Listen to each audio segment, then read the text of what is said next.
Hi everyone, it's Jordan again, and for today I want to start out with a question. What are the top 3 most important things to you in your life? Take a minute to seriously think about that. What are the top 3 most important things to you? If someone asked that of me, mine would probably be God, my family, and my friends. And I start out by asking you this question because that's what I want to talk about today, is something that my theology professor actually told us about. And he asked all of us this question. And then what he said following that was so good that I literally took out my phone and started recording this PowerPoint presentation that ended up being way more of a devotional than it was a class with slides that I had to memorize. So, my top 3, as I said, were God, family, and friends, right?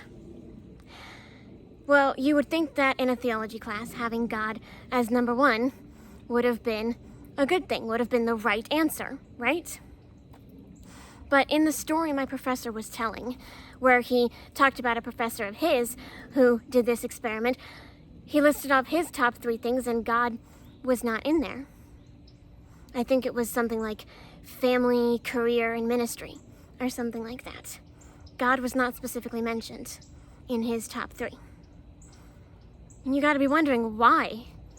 Why in the world would God not even have made the top 3? And I wrote down the specific exact quote, and that's what I want to talk about today, as to why God was not in his top 3. He says, God is not another thing in this world that I have to rank in some order of desire. If I put God as number 1, he is still a competing thing in my life. My life then would become the bigger context. But my life isn't the context through which I understand reality. God is. I don't want God in the center of my life. My life should be in the center of God's. I want to read that last line again because that's the really, really powerful line. I don't want God in the center of my life. My life should be in the center of God's. And this whole thing, that entire thing that he was talking about, it really struck me. And it really stuck with me. Because I think it's just such a major perspective change.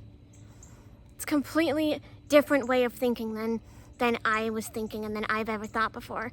And maybe you can relate to that. Maybe it's a different perspective than what you have.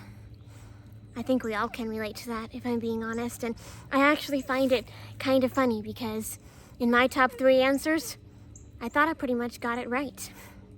I even tried to have the godly, the best Christian answer. I put God as number 1. I'm like, man, yeah, God's number 1 in my life.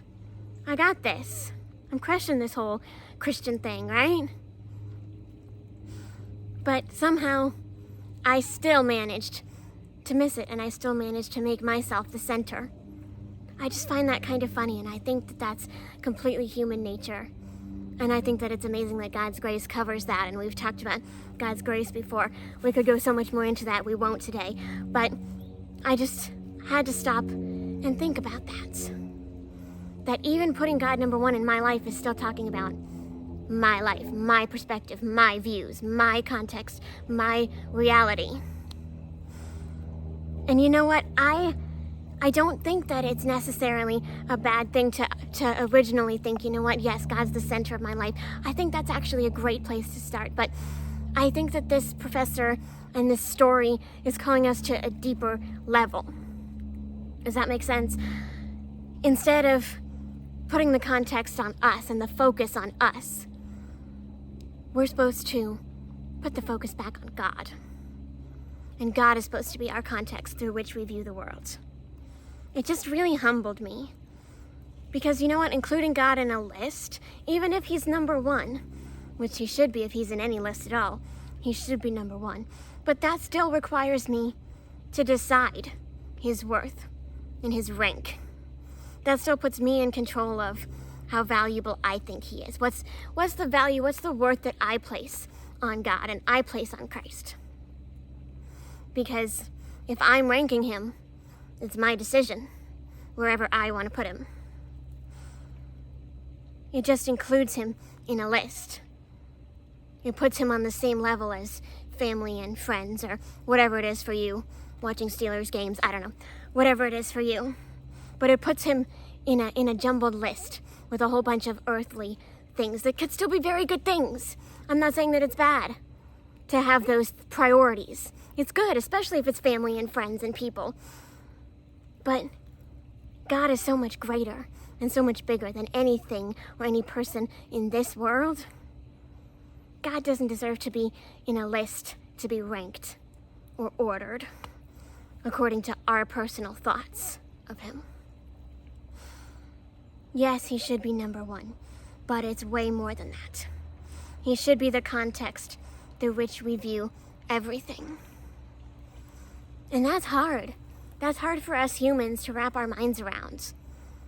Because we feel like the way that we view things, the way that we perceive things, is what's most important. But it's not. There's a song that my mom loves by Scott Crepane. I haven't heard it in a long time, but the lyrics go something like, God, what breaks your heart? God, what makes you cry? God, what would I see if I looked through your eyes?